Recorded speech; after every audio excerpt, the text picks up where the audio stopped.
You know, the Lord says, even a mother may forget her child, but I will not forget you. ದೇವರ ವಾಕ್ಯ ಹೇಳುತ್ತೆ, ಒಬ್ಬ ತಾಯಿ ಮೊಲೆ ಕೂಸನ್ನ ಮರೆತು ಬಿಟ್ರು, ನಾನು ಮರೆಯೋದಿಲ್ಲ ಅಂತ. So, and then what does God do?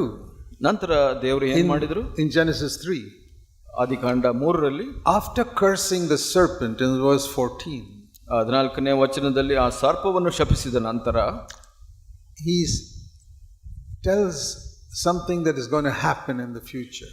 ಮುಂದಿನ ಭವಿಷ್ಯದಲ್ಲಿ ನಡೆಯುವಂತ ಒಂದು ಕಾರ್ಯವನ್ನು ಅವ್ರು ಹೇಳ್ತಾರೆ. What Adam and Eve have done is a sin. ಆದಾಮ ಅವರು ಮಾಡಿದ್ದು ಒಂದು ಪಾಪ. But they are not going to suffer in hell for that. ಆ ಒಂದು ತಪ್ಪಿಗಾಗಿ ಅವರು ನರಕ ಯಾತನೆಯನ್ನು ಅನುಭವಿಸೋದಿಲ್ಲ. Because ಯಾಕಂದ್ರೆ verse 15, 15ನೇ ವಚನ, a child will be born through this woman. ಈ ಸ್ತ್ರೀಯಿಂದ ಒಂದು ಸಂತಾನ, not this woman, from a woman, ಒಬ್ಬ ಸ್ತ್ರೀಯಿಂದ ಸಂತಾನವನ್ನು ಹುಟ್ಟಲು, and that child, he tells Satan, verse 15, will crush your head.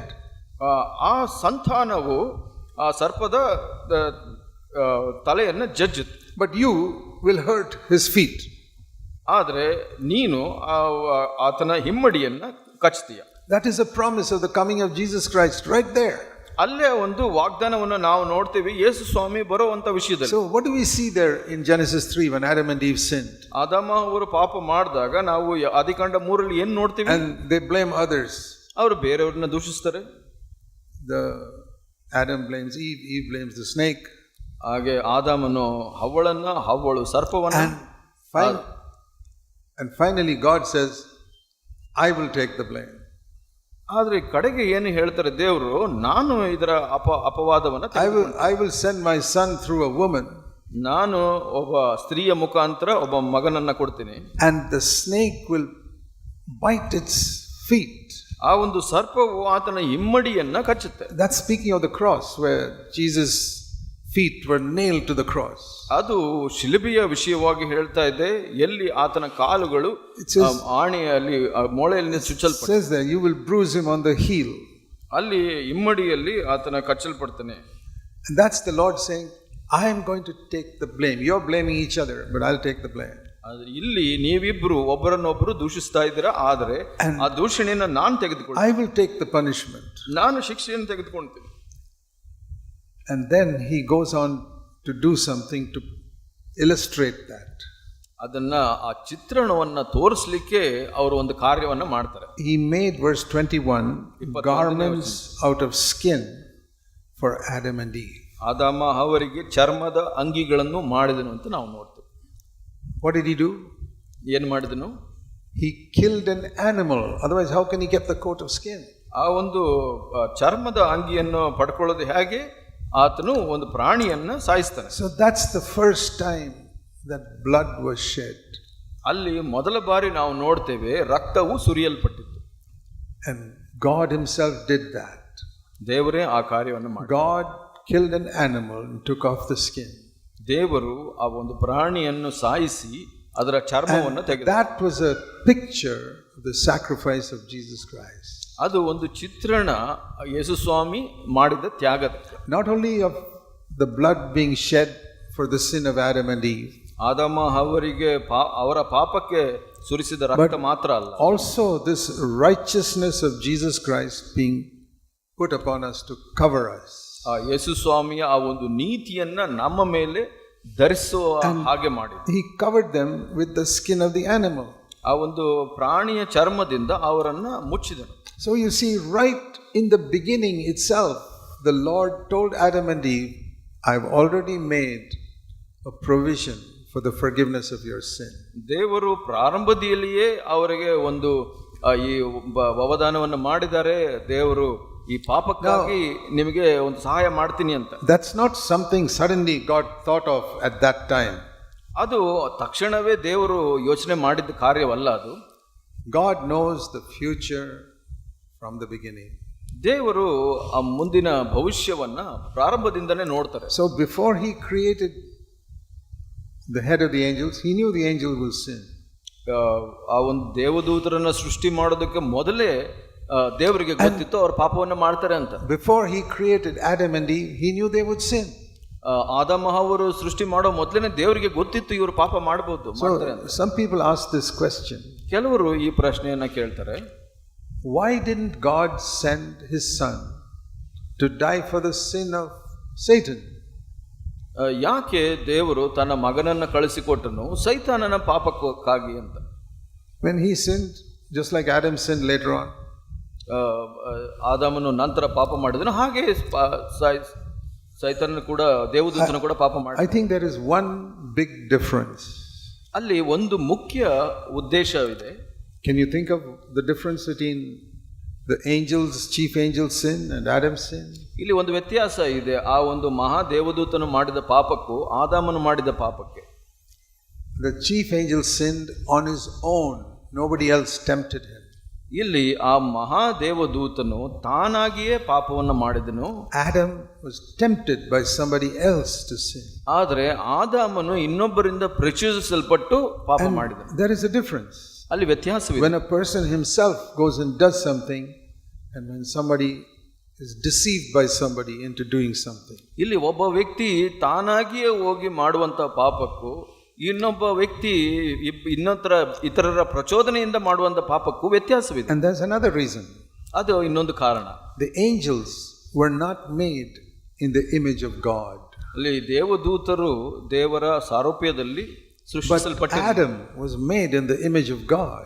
ಆದರೆ ಆದಾಮನು ದೇವರ ಸಾರೂಪ್ಯದಲ್ಲಿ ಸೃಷ್ಟಿಸಲ್ಪಟ್ಟನು. That's why Jesus came for the human race and he did not come for the angels when they sinned. ಅದಕ್ಕಾಗಿ ಯೇಸು ಸ್ವಾಮಿ ಮನುಷ್ಯನು ಪಾಪ ಮಾಡಿದಾಗ ಬಂದನು, ದೇವದೂತನು ಪಾಪ ಮಾಡಿದಾಗ ಅವರಿಗಾಗಿ ಬರಲಿಲ್ಲ. See in the book of Hebrews. ಇಬ್ರಿಯ ಪುಸ್ತಕದಲ್ಲಿ ನಾವು ನೋಡ್ತೇವೆ ಹೀಗೆ.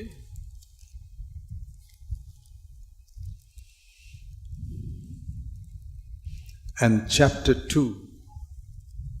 ಇಬ್ರಿಯ 2ನೇ ಅಧ್ಯಾಯದಲ್ಲಿ ಹೀಗೆ ನೋಡ್ತೇವೆ. Hebrews chapter 2. 2ನೇ ಅಧ್ಯಾಯ. He is talking about the defeat of Satan on the cross in verse 14.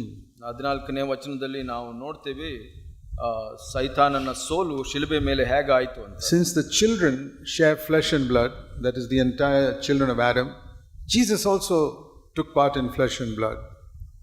So ಮಕ್ಕಳು ರಕ್ತ ಮಾಂಸಧಾರಿ ಆದ್ರಿಂದ ಯೇಸು ಸ್ವಾಮಿ ಕೂಡ ಆ ರಕ್ತ ಮಾಂಸಧಾರಿ ಆದನು. That is the children of Adam. ಅದು ಆದಾಮನ ಮಕ್ಕಳಿಗಾಗಿ. So that through death he will take away the power of Satan. ತನ್ನ ಮರಣದಿಂದಲೇ ಮರಣಾಧಿಕಾರಿಯನ್ನು ಅಂದರೆ ಸೈತಾನನ್ನು ಅಡಗಿಸುವುದಕ್ಕೆ. Deliver us who lived in slavery. ನಾವು ಈ ಒಂದು ದಾಸತ್ವದಲ್ಲಿ ಜೀವಿಸುವಂತವ್ರನ್ನ ಬಿಡುಗಡೆ ಮಾಡ್ಲಿಕ್ಕಾಗಿ. That's like saying the mother goes and kills the snake and not the disobedient son. ಅದಕ್ಕಾಗಿ ನಾನು ಹೇಳಿದೆ, ಒಂದು ತಾಯಿ ತನ್ನ ಅವಿಧೇಯ ಮಗನಿಗೆ ಶಿಕ್ಷಿಸೋದಿಲ್ಲ, ಆ ಸಮಯದಲ್ಲಿ ಆ ಹಾವನ್ನ ಸರ್ಪವನ್ನು ಕೊಲ್ತಾಳೆ ಅಂತ. Then he says in verse 16, surely God did not go to help the angels. 16ನೇ ವಚನದಲ್ಲಿ ಹೇಳುತ್ತೆ, ಆತನು ದೇವದೂತರನ್ನು ಹಿಡಿದವನೆಂದು ಬರೆದಿಲ್ಲ. When the angels sinned, he did not go to help them. ಆದ್ರೆ ದೇವದೂತರು ಪಾಪ ಮಾಡಿದಾಗ ಅವರು ಸಹಾಯ ಮಾಡ್ಲಿಕ್ಕೆ ಹೋಗ್ಲಿಲ್ಲ. They were not made in God's image. ಯಾಕೆಂದ್ರೆ ಅವರು ದೇವರ ಸಾರೂಪ್ಯದಲ್ಲಿ ಸೃಷ್ಟಿಸಲ್ಪಟ್ಟವರು. They sinned on their own. ಯಾಕೆಂದ್ರೆ ಅವರು ತಾವಾಗಿಯೇ ಪಾಪ ಮಾಡಿದವರು. But he gives help to the descendants of Abraham or the descendants of Adam. So ಆದಾಮನ ಸಂತಾನಕ್ಕಾಗಿ ಅಬ್ರಹಾಮನ ಸಂತಾನದವರಿಗೆ ಅವರು ಸಹಾಯ ಮಾಡಿದನು ಅಂತ ಹೇಳಿದ್ರು. When you understand this, you see how much God is interested in delivering us from our sin.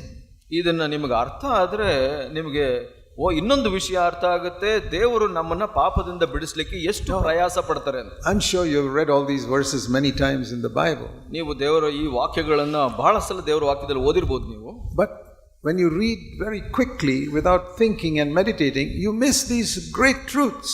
ನೀವು ಬಹಳ ಬೇಗನೆ ಸರಿಯಾಗಿ ಧ್ಯಾನ ಮಾಡದೆ ಓದಿದ್ರೆ ಇದರಲ್ಲಿರೋ ಸತ್ಯವನ್ನ ತಿಳ್ಕೊಳ್ಳಿಕ್ಕೆ ಸಾಧ್ಯವಾಗೋದಿಲ್ಲ.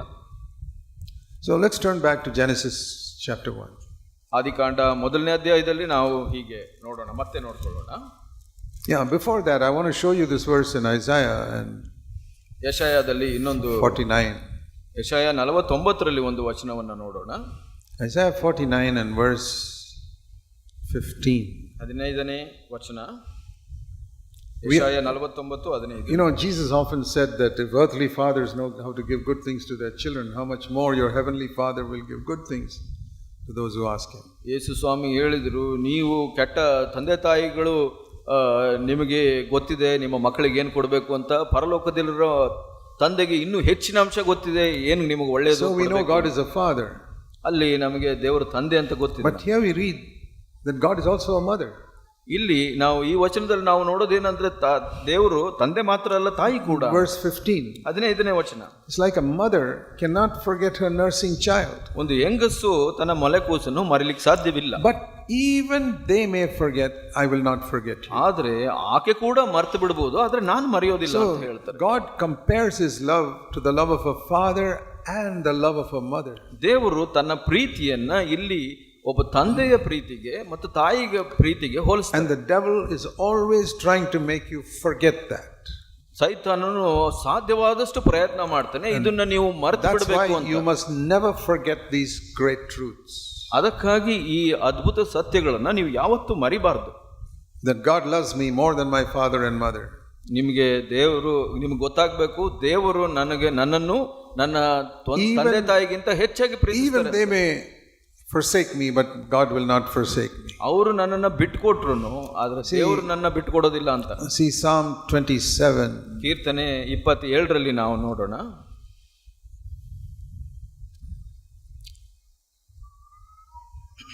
How do I know all these verses? ನನಗೆ ವಚನಗಳೆಲ್ಲ ಹೇಗೆ ಗೊತ್ತಿದೆ?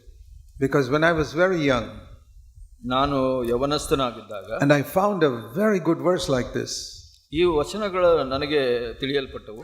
I would take a red pencil and color it in my Bible. ನಾನು ಒಂದು ಕೆಂಪು ಪೆನ್ ತೆಗೆದುಕೊಂಡು ಅದನ್ನೆಲ್ಲ ಬಣ್ಣ ಹಚ್ಚಿದ್ದೇನೆ. So that sometimes when I just turn the Bible like that, I will suddenly see a verse colored in red. ನಾನು ದೇವರ ವಾಕ್ಯ ಬೈಬಲ್ನ ತೆಗೆದು ನೋಡುವಾಗ ಅದರಲ್ಲಿ ಕೆಂಪು ಗುರುತನ್ನ ನಾನು ನೋಡ್ತಾ ಇದ್ದೆ. Just one verse here and one verse there. ಒಂದು ವಚನ ಇಲ್ಲಿ, ಇನ್ನೊಂದು ವಚನ, ಇನ್ನೊಂದು. Important verses. ಬಹಳ ಮುಖ್ಯವಾದ ವಚನ. Especially promises that could comfort me when I am discouraged. ನಾನು ಮನಗುಂದಿದಾಗ ಪ್ರತ್ಯೇಕವಾದ ವಾಗ್ದಾನಗಳು ನನಗೆ ಪ್ರೋತ್ಸಾಹ ಮಾಡುವಂತದ್ದು. You must remember these verses. ಈ ವಚನಗಳನ್ನ ನೀವು ನೆನಪಿಟ್ಕೊಳ್ಬೇಕು. If you find it difficult to remember them, color them in your Bible. ನಿಮಗೆ ನೆನಪಿನಲ್ಲಿ ಇಟ್ಕೊಳ್ಳೋಕೆ ಕಷ್ಟ ಆದ್ರೆ ಪೆನ್ನಿನಲ್ಲಿ ಗುರುತು ಮಾಡಿ ಇಟ್ಕೊಳ್ಳಿ. That's how I remembered.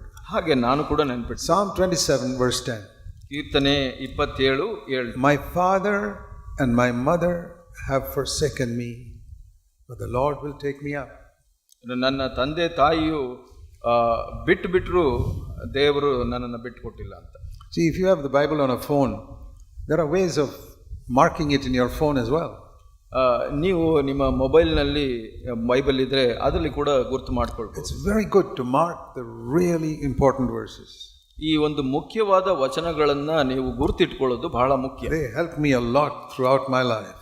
ಅದು ನನಗೆ ಜೀವಿತದ ಕಾಲದಲ್ಲಿ ಬಹಳವಾಗಿ ಸಹಾಯ ಮಾಡಿದೆ. We have many people in CFC churches who came out of non-Christian backgrounds and the father and mother have forsaken them. ಬಹಳಷ್ಟು CFCನಲ್ಲಿ ಬಹಳಷ್ಟು ಯವನಸ್ಥರು ತಂದೆ ತಾಯಿ ಬಿಟ್ಟು ಹೊರಗಡೆ ಬಂದವರಿದ್ದಾರೆ. In all of our CFC churches, ಎಲ್ಲ CFC ಸಭೆಗಳಲ್ಲೂ ಹೀಗಾಗಿದೆ. Hundreds and hundreds of them, thousands of them, ನೂರಾರು ಜನ, ಸಾವಿರಾರು ಜನ ಹೀಗಿದ್ದಾರೆ. Who were put out of their home because they became a Christian. ಅವರು ಕ್ರೈಸ್ತರಾಗಿದ್ದ ಕಾರಣ ಮನೆಯಿಂದ ಹೊರಗೆ ಹಾಕಲ್ಪಟ್ಟಿದ್ದಾರೆ. Here's a verse for them. ಅವರಿಗೆ ಇಲ್ಲಿ ಆ ವಚನ ಇದೆ. My father and my mother have forsaken me. ನನ್ನ ತಂದೆ ನನ್ನ ತಾಯಿ ನನ್ನನ್ನು ಬಿಟ್ಟು ಕೊಟ್ಟಿದ್ದಾರೆ. But the Lord takes me up. ಆದ್ರೆ ದೇವರು ನನ್ನನ್ನು ಕಾಪಾಡ್ತಾನೆ. Oh, that is crore times better than father and mother taking us up. ನನ್ನ ಸ್ವಂತ ತಂದೆ ತಾಯಿ ನನ್ನನ್ನು ಕಾಪಾಡೋದಕ್ಕಿಂತ ಅದು ಬಹಳಷ್ಟು ಹೆಚ್ಚಿನದು. Much better. ಬಹಳ ಉತ್ತಮವಾದದ್ದು. Millions of times better. ಅದು ಒಂದು ಕೋಟಿಗಟ್ಟಲೆಕ್ಕಿಂತ ಹೆಚ್ಚು. So you must remember these promises. ಈ ಒಂದು ವಾಗ್ದಾನಗಳನ್ನ ನೆನಪಿಟ್ಕೊಳ್ಳೋದು ಬಹಳ ಮುಖ್ಯ. He will never leave us nor forsake us. ಯಾವತ್ತೂ ಆತನು ಬಿಡೋದಿಲ್ಲ, ನಮ್ಮನ್ನ ತೊರೆಯೋದಿಲ್ಲ.